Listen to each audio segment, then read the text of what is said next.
Hello दोस्तों, मैं Nishchit Kumar Patel, advisor of Care Immigration and visa services. एक दफा फिर हम आपके साथ जुड़े एक और हमारे कनाडा, वो भी उनके लड़के या लड़की कनाडा में नहीं है, फिर भी उनको केयर इमिग्रेशन ने कनाडा का वीजा दिलवाया।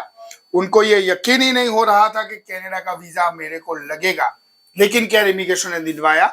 ऐसे ही बहुत ही आपकी और मेरी तरह साधारण व्यक्ति है।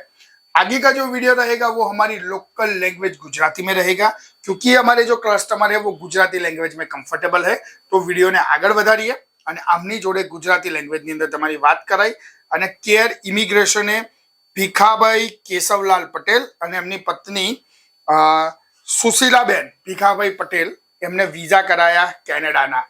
એમના દીકરા અને દીકરી તો ઇન્ડિયામાં જ રહે છે, તો પછી કેનેડામાં કયા બેઝ ઉપર વિઝા થયા, વિઝિટર વિઝા, શું એમને એવા ભયંકર ડોક્યુમેન્ટ્સ હતા કે એમને ત્યાં જવા પાછળ પર્પસ શું હતો, મળવાનું કોને હતું, કેટલો ટાઈમ ત્યાં જશે, આ બધી ચર્ચા કરીશું। રિટર્નમાં શું બતાવ્યું હતું, બેલેન્સમાં શું બતાવ્યું હતું, બધી ચર્ચા કરીશું ભીખાભાઈ જોડે। ભીખાભાઈ, કોંગ્રેચ્યુલેશન, તમને વિઝા મળ્યા છે।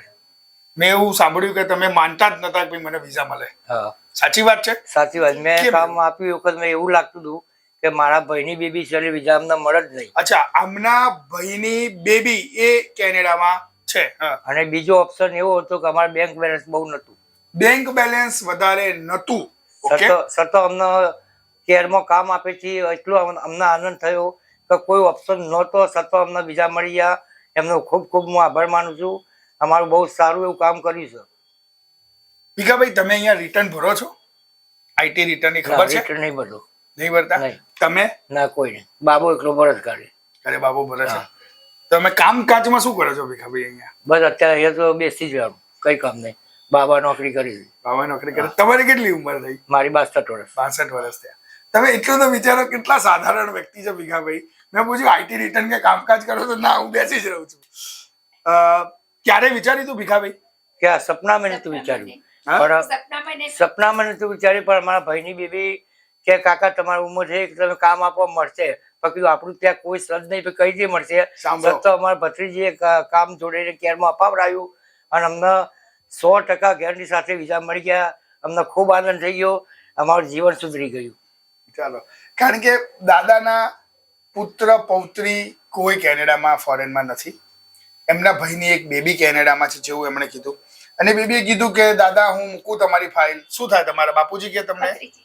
ના, અમને કાકા કે છે કે કાકા તમે ફાઇલ મૂકો, હું તમને સ્પોન્સર કરીશ કેર ઇમિગ્રેશનમાં જ। અચ્છા, એને એવું ના કીધું કે બીજી કોઈ જગ્યાએ જઈને મૂકો? ના, એમને બેબી એવું કહ્યું કે કેર સિવાય બીજા કોઈ કામ ના આપતા, કેરમાં જ આપજો, 100% વિઝા લઈ આવવાની જવાબદારી મારી। એની જવાબદારી, એની જવાબદારી કરી। તમે જુઓ ખાલી અમારા ક્લાયન્ટ અમારા બદલે કેટલો કોન્ફિડન્સ એમના પરિવારમાં વ્યક્ત કરે છે। એ બેબી ત્યાં હતી જ્યારે એના કાકાના કાકીને કીધું કે તમે પણ જરૂર એકવાર એક દીકરી તરીકે એના આનંદ હોય કે તમે આવો અમારી જોડે, જુઓ અમે કેવી રીતના રહીએ છીએ, શું ખાઈએ પીએ છીએ, અમારા કામકાજ કેવા છે, અમે જ્યાં દેશમાં રહીએ છીએ દેશ કેવો છે, એની રીતભાત કેવી છે। અને જ્યારે આમનું ફેમિલીમાંથી રિયલ ફેમિલીમાં જો જોવા જોઈએ તો દીકરા દીકરીમાંથી કોઈ નથી।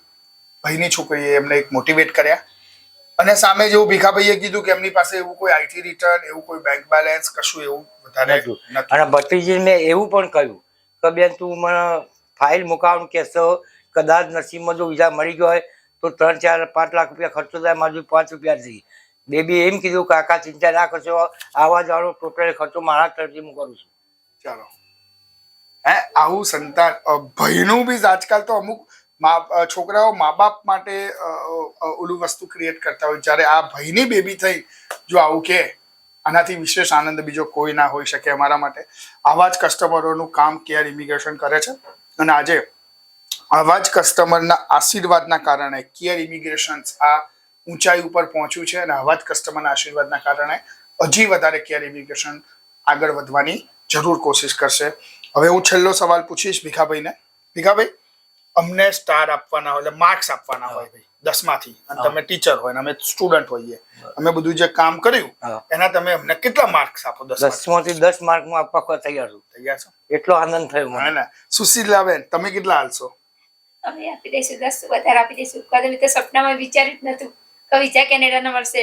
હું બહુ ખાસ ભણેલ પણ નથી, કોને બી શું ઓછું સંભળાય છે બાકી બે જ ચોપડી મને ભણાઈ. બે જ ચોપડી ભણેલી છું વિચારો કેટલું નેચરલી બોલે તમારી જોડે, બે જ ચોપડી ભણેલી છું. એટલે મેં તો સપને નતું વિચાર્યું કે ક્યાં હું પ્લેનમાં બેસી ક્યાં જઈશ એવું કશું વિચાર્યું નતું પણ આ વિચાર થઈ જશે એટલે મને એટલો આનંદ છે કે અરે આમનું કામ બહુ સરસ કહેવાય. થેન્ક યુ, નકર થેન્ક યુ. વિચાર્યું જ નતું કે હું અભણ છું ક્યાં જઈશ શું કરીશ મને કશું જ આવડતું નથી.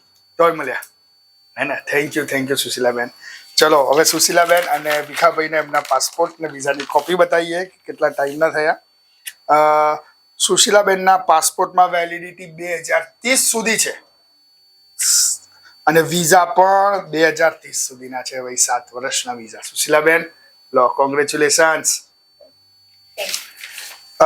ભીખાભાઈ ના પાસપોર્ટની વેલિડિટી અને એમના વિઝાની કોપી અને એ બી તમને જોઈને બતાવીએ. ભીખાભાઈનો પાસપોર્ટ પણ 2030 સુધી વેલિડ છે અને એમના પણ વિઝાની 2030 સુધી છે. Bhikhabhai thank you. હે લો, કોંગ્રેચ્યુलेशंस. શાબાશ. एवी જ રીતે ऐसे ही और हमारे नेचुरल कस्टमर और क्लाइंट जो आपकी और मेरी तरह है उनके वीडियो आप तक लाते रहेंगे. अगर इस चैनल को सब्सक्राइब नहीं किया तुरंत कीजिए, लाइक और फॉरवर्ड करना भूलिएगा मत दोस्तों. Thank you very much for watching the video. Thank you.